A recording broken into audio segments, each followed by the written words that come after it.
suara komunikasi, kata demi kata membentuk makna. Assalamualaikum warahmatullahi wabarakatuh.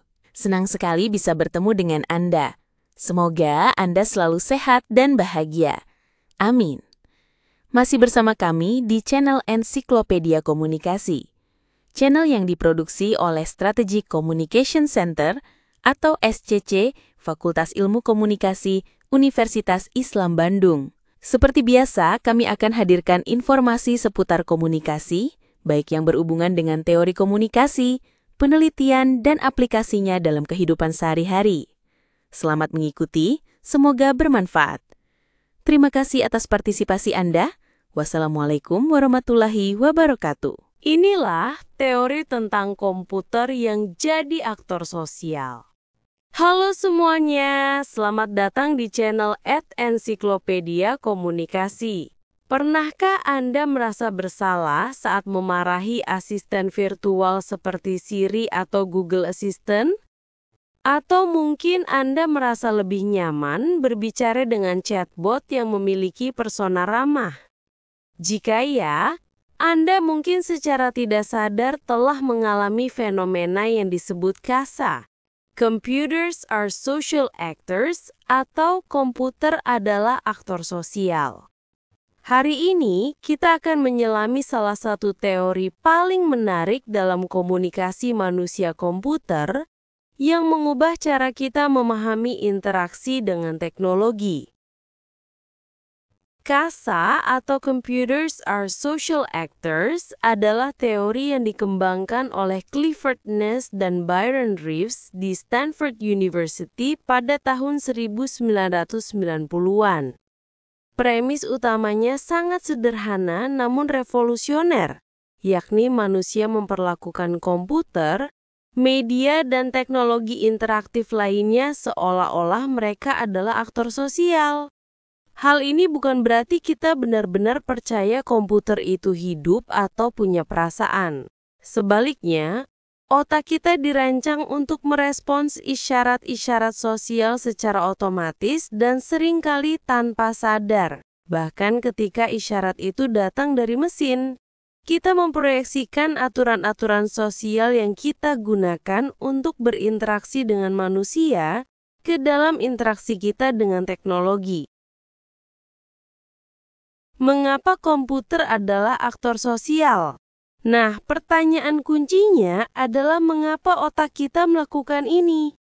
Ness dan Reeves berpendapat bahwa hal ini adalah hasil dari heuristik sosial dan respons otomatis yang telah tertanam dalam diri kita selama evolusi.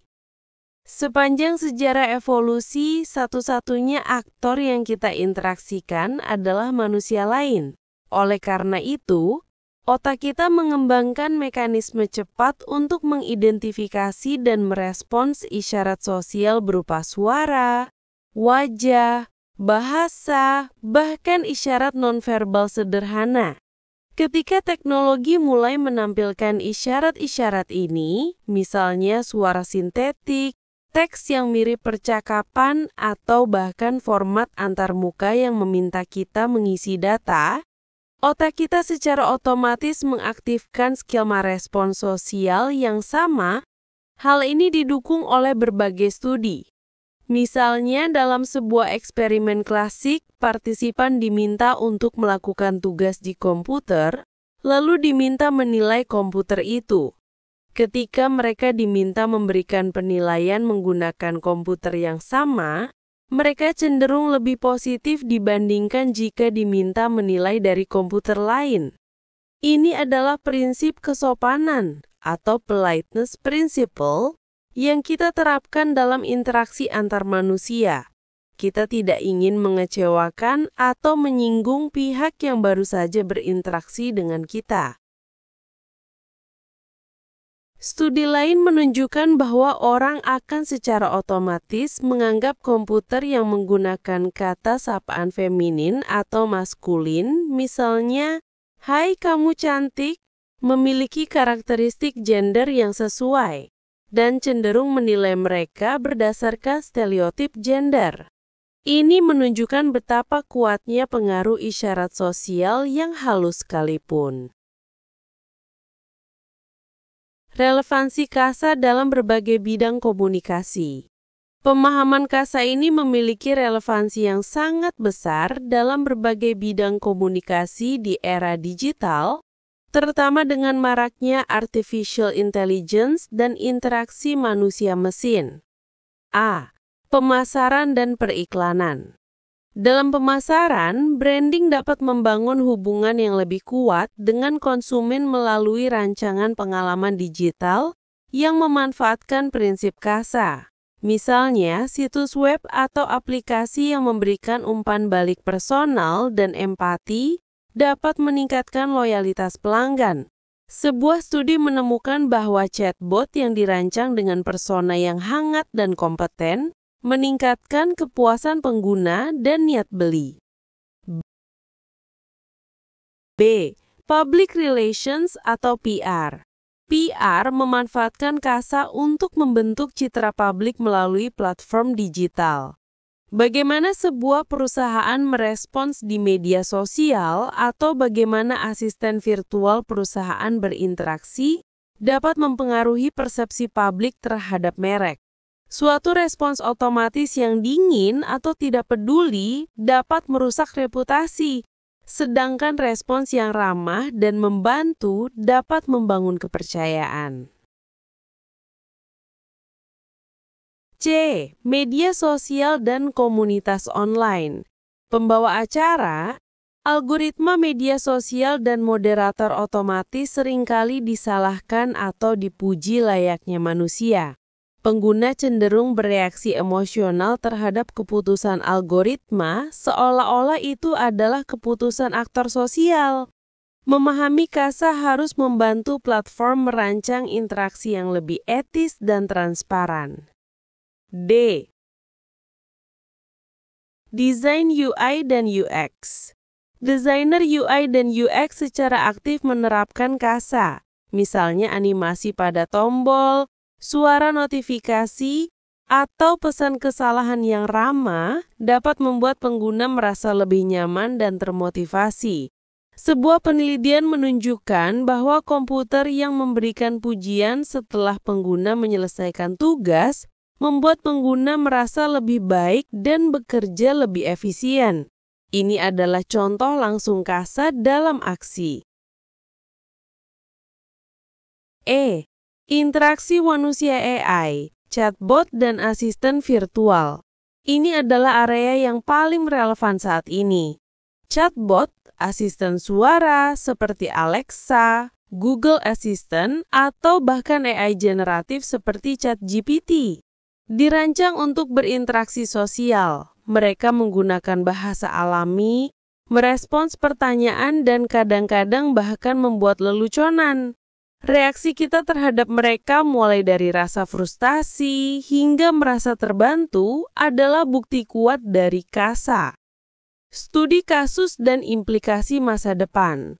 Mari kita lihat beberapa studi kasus modern dan implikasinya untuk masa depan. A. Chatbot dalam layanan pelanggan. Perusahaan besar seperti bank, maskapai penerbangan, dan penyedia telekomunikasi kini menggunakan chatbot untuk layanan pelanggan. Mereka dirancang untuk memiliki persona tertentu. Ada yang formal, ada yang kasual. Jika chatbot dirancang dengan baik, konsumen cenderung lebih sabar dan merasa lebih puas.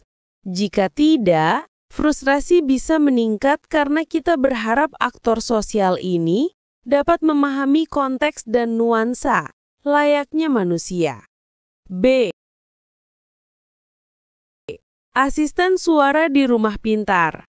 Alexa, Google Home, dan HomePod adalah bagian dari kehidupan sehari-hari banyak orang. Kita memerintahkan mereka, meminta bantuan, dan bahkan ada yang mengucapkan terima kasih. Ini adalah contoh nyata bagaimana kita membentuk hubungan sosial dengan mesin yang tidak memiliki kesadaran. C. AI dalam jurnalisme dan konten otomatis. Pembawa acara, Dengan AI yang nanti mengubah web, implikasi bagi etika dan desain. Implikasi KASA cukup besar, terutama dalam konteks etika dan desain AI.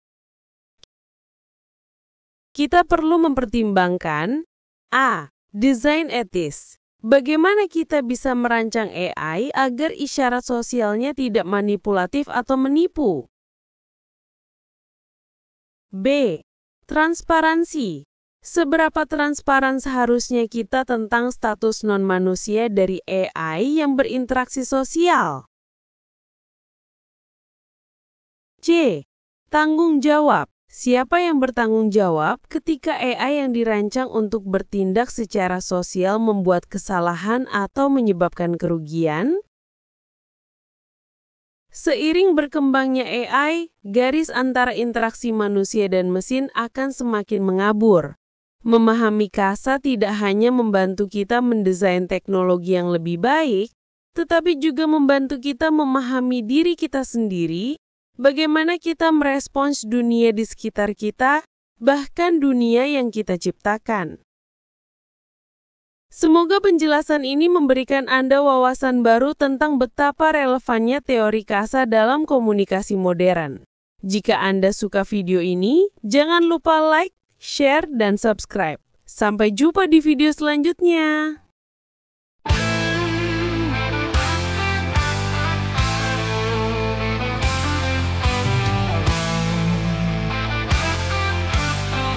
Suara komunikasi, kata demi kata membentuk makna, isyarat dan suara jembatan rasa. Dari teori hingga cerita, ini dunia komunikasi kita.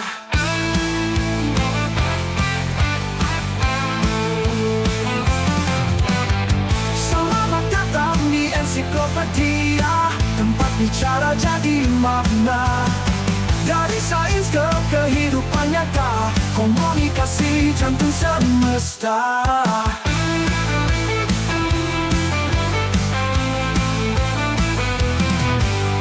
Mari dengar, mari pahami setiap pesan yang tersembunyi. Dengan bahasa, gerak dan hati, kita saling mengerti.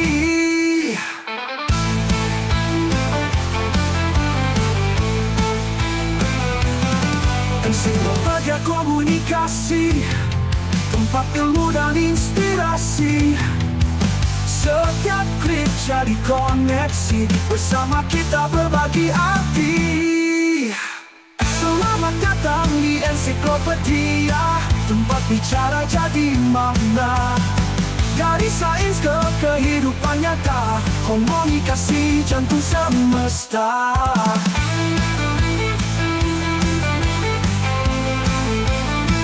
Mari dengar, mari pahami setiap pesan yang tersembunyi. Dengan bahasa, gerak dan hati, kita saling mengerti. Ensiklopedia komunikasi, tempat ilmu dan inspirasi. Setiap klik jadi koneksi, bersama kita berbagi arti.